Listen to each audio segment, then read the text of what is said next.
welcome to WION Live Broadcast from New York City. I'm Susan Tehrani. First, let's take a look at the stories making headlines this hour.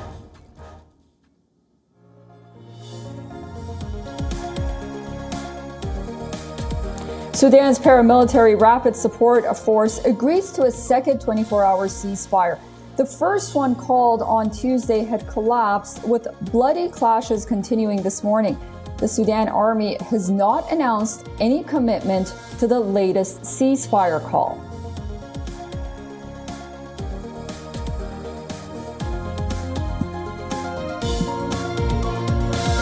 Ukraine receives first U.S. Patriots, which are said to be a leading U.S. defense system to combat enemy aircraft, ballistic missiles, and cruise missiles. Ukrainian soldiers have received training from German and U.S. troops.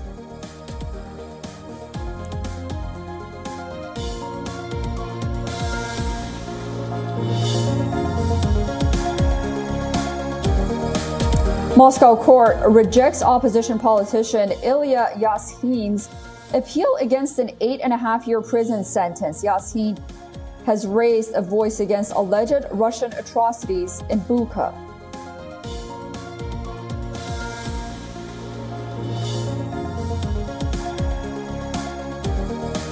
U.S. Defense Secretary Lloyd Austin urges Turkey and Hungary to ratify Sweden's NATO membership. The clearance stands blocked due to Sweden's dispute with the two nations.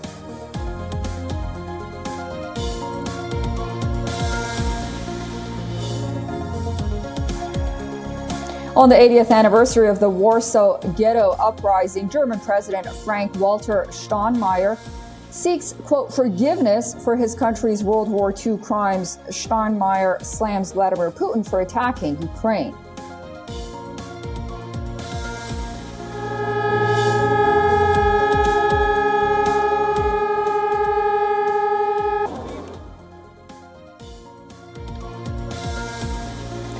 And just 4 months after suffering a cardiac arrest on the field, NFL star Damar Hamlin is cleared to return to action for the Buffalo Bills.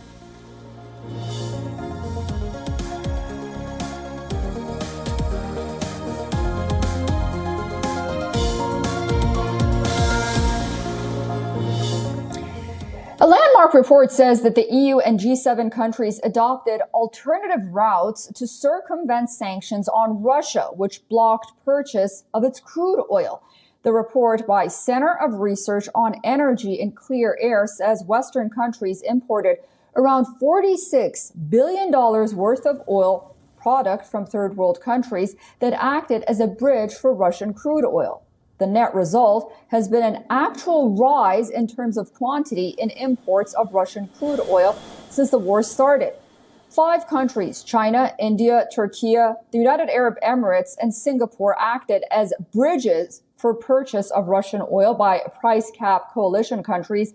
The think tank CREA compared the volume of seaborne Russian oil imports before the war to these laundromat countries, as they are called, and it found that the increased volume was 140% the early quantity. The value of the import stands somewhere near $81.9 billion since the EU crude oil ban until the 1-year anniversary of the Ukraine war. These 5 laundromat countries made up 70% of Russia's crude oil exports. Here's more data putting several nations firmly in the duplicity dock. The largest increased oil exports from laundromat countries is to the price cap coalition nations. The largest importer of oil products from these 5 countries is the European Union. Its oil imports since the war started stands at around 20.1 million tons. Australia was the second largest importer at 9.1 million tons, followed by the United States, Japan, and the UK. Just to remind you, since Russia's invasion, the EU has always been the first to claim that its sanctions are effective in reducing Russia's revenue from fossil fuel exports, and how this is hampering Russia's activities in Ukraine. But according to the report, in 2022, China's monthly exports of oil products to Europe and Australia spiked.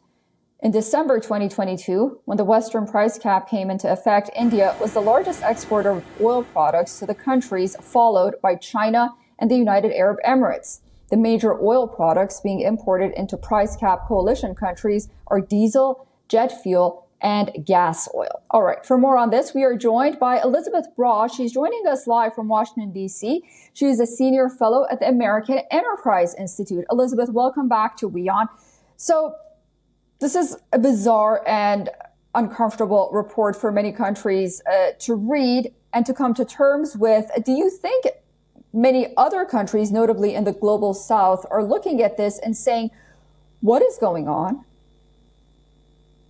They almost certainly are, and I think we all are. The idea of sanctions in all kinds of sanctions is obviously that they will harm the targeted countries, so that it won't be able to export its whatever it usually exports or import whatever it usually imports. But Russia has demonstrated, and we are seeing in this report, that it's able to keep operating not at full capacity, but it's able to keep operating as an economy, as a country, despite these really serious sanctions that the West has imposed. And what is uncomfortable about this report is that Western countries end up importing a lot of the oil, the energy that we, the West, said we would no longer be importing, or at least we would have this price cap. And what is, I think, really important, Susan, in this report is the role played by the intermediary countries, so the countries from whom the West now officially imports this Russian energy, even though it is originally Russian. And what is the path forward at this point, considering the fact that this report is out in the open and many are going to say that the reality on the ground is very different from what an idealistic approach to dealing with Russia or Russia's activities in Ukraine are at the end of the day?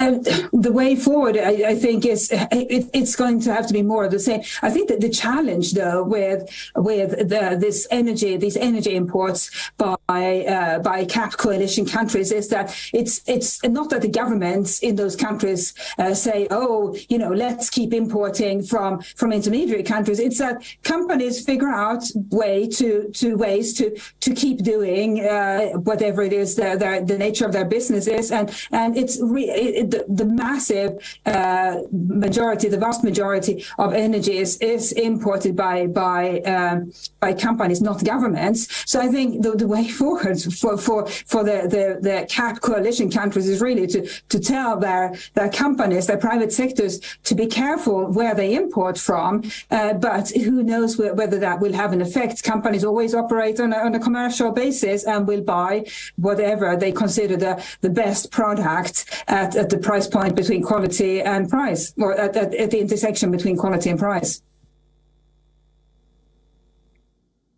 Elizabeth Braw from Washington, D.C., senior fellow at the American Enterprise Institute. Thank you so much for joining us on WION. Thank you. The Dominion voting system and Fox News have settled a defamation case over alleged falsehoods about the 2020 presidential elections in the U.S. Fox News, who was at the center of a $1.6 billion defamation trial, agreed to pay Dominion nearly $790 million. Fox and Dominion have reached an historic settlement. Fox has admitted to telling lies about Dominion that caused enormous damage to my company, our employees, and the customers that we serve. Nothing can ever make up for that. Throughout this process, we have sought accountability and believe the evidence brought to light through this case underscores the consequences of spreading lies. Truthful reporting in the media is essential to our democracy. The settlement over false election claims is believed to be the largest publicly known defamation settlement in U.S. history involving a media company. With this settlement, Fox News has averted a trial which some suggest would have been damaging, high-profile trial for the channel. The truth matters. Lies have consequences. Over 2 years ago, a torrent of lies swept Dominion and election officials across America. into an alternative universe of conspiracy theories causing grievous harm to Dominion and the country. Today's settlement of $787,500,000 represents vindication and accountability. Lies have consequences. In a last-minute settlement before trial, the network agreed to pay $790 million, which is half of the $1.6 billion initially sought by Dominion. It's not every day that an investment fund finds itself at the center of this type of dispute. For us, this case has always been about exposing the truth and holding those who knowingly spread lies accountable. We are proud to have played whatever part we could in helping Dominion achieve these important goals. I would also like to thank all the Dominion employees who have been through so much and stuck with the company through all this. We're all very proud of them. Dominion, which is a voting system company, had filed a defamation lawsuit against Fox in March 2021.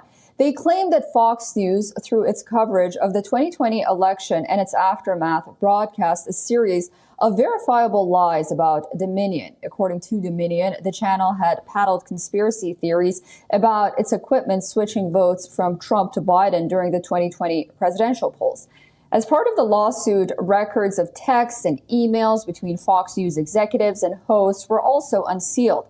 The announcement of a settlement came after an unexplained delay of several hours once jury selection had finished.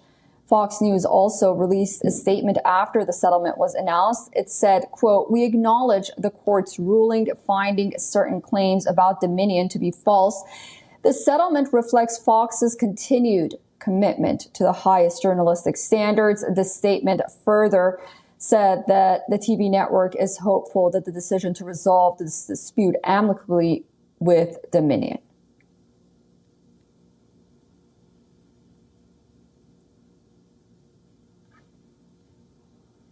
Thousands of residents are risking their lives to flee Sudan's capital as fighting between the army and paramilitary rages on for a fifth day. The violence has already claimed at least 270 human lives as per the WHO and is continuing despite a 24-hour ceasefire agreed upon yesterday. Over 12 hours after the ceasefire was announced, Khartoum was still soaked in dust of violence. Neither side respected the ceasefire and Sudan continued to burn. The smoke could be seen from far away.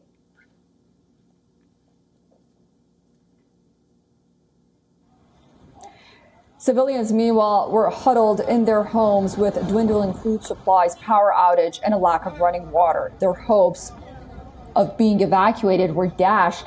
With the break of the ceasefire, thousands of people took matters into their own hands and began leaving their homes in Khartoum, some in cars and others on foot, including women and children. Witnesses say that the streets were littered with dead bodies. Governments from around the world are scrambling to evacuate their citizens from the country. Japan said that its defense ministry had begun, quote, necessary preparations to evacuate around 60 of its nationals from Sudan, including embassy staff. The U.S. Embassy in Khartoum said it started gathering citizens' personal details while urging them to remain indoors and stay away from windows. The Indian Foreign Ministry has also ramped up its efforts to evacuate its people. India is coordinating with key partners in West Asia, such as Saudi Arabia and the United Arab Emirates and the U.S., to ensure the safety of Indian citizens caught up in the intense fighting. When it comes to the Indian nationals, any plans you have been discussing? Has the Indian government reached out to you for the evacuation of the Indian nationals? Yes, I met the officials of Ministry of External Affairs yesterday here in Delhi, and we discussed these topics, these issues, and we are exchanging information about about the Indian nationals who are stranded in Khartoum now. And we have some ideas and plans to make their return back to their home possible within coming days. New details continue to emerge from the trove of top secret U.S. documents, now better known as the Pentagon leaks. According to the Washington Post, one of the documents says that Chinese military may soon deploy a high-altitude spy drone that travels at least 3 times the speed of sound. The development could dramatically strengthen China's ability to conduct surveillance operations. The drones are a cutting-edge surveillance system that could help China gather real-time mapping data to inform strategy or carry out missile strikes in a future conflict. The newspaper cited a secret document from the National Geospatial Intelligence Agency. The document features satellite imagery dated on August 9th. It shows 2 WZ-8 rocket-propelled reconnaissance drones at an airbase in eastern China, about 560 kilometers inland from Shanghai. The U.S. assessment said China's People's Liberation Army had, quote, almost certainly established its first unmanned aerial vehicle unit at the base. The unit falls under the Eastern Theater Command. It is the branch of the Chinese military responsible for enforcing Chinese sovereignty claims over Taiwan.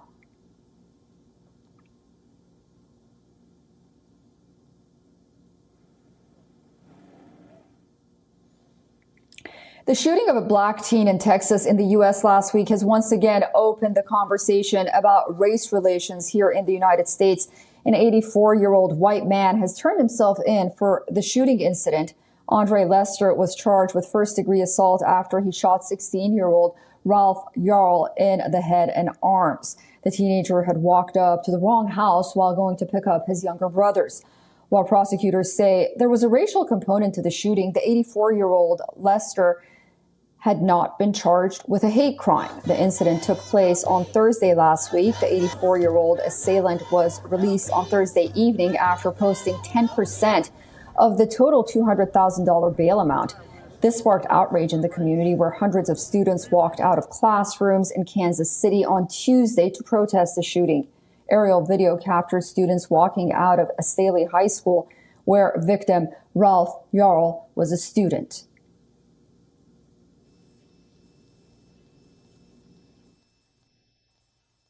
I believe on last week, when Ralph Yarl was shot, that Jim Crow came face to face with the beauty of blackness.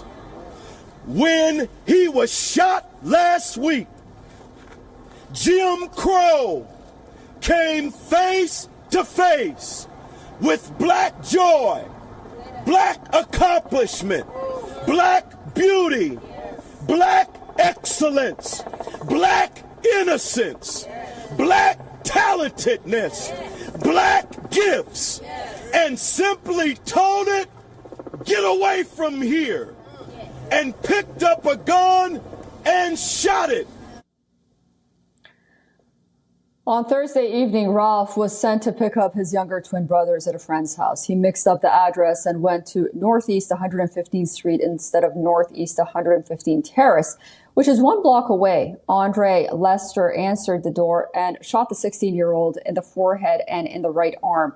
According to criminal complaint, Lester told a police officer that he believed Yarl was attempting to break into his house.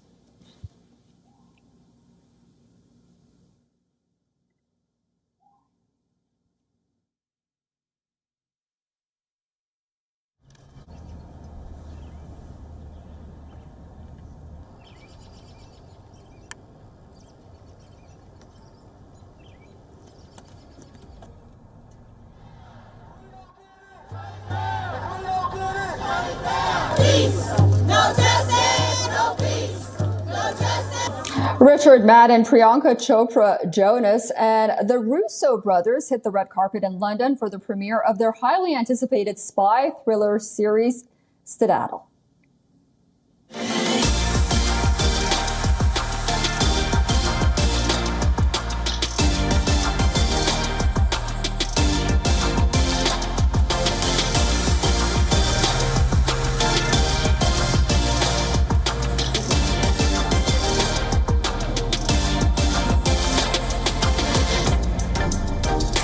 It's really good to be here in London doing it. That's what I mean. We went to Mumbai, which is really fun. I've never been there before, but to be in London, to be here in this secret location, which is actually one of the most beautiful theatres in London, that's a kind of special place to be watching it. Yes, I watched it in the Mumbai premiere in an IMAX theater. It was insane to watch it in the IMAX. Literally everything flies out at you.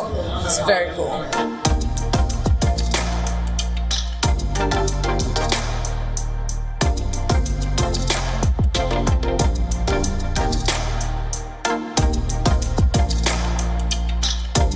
We wish we could divulge all details, but unfortunately today is not that day. But we're really excited. We've been doing some amazing stuff, and we can't wait for our turn.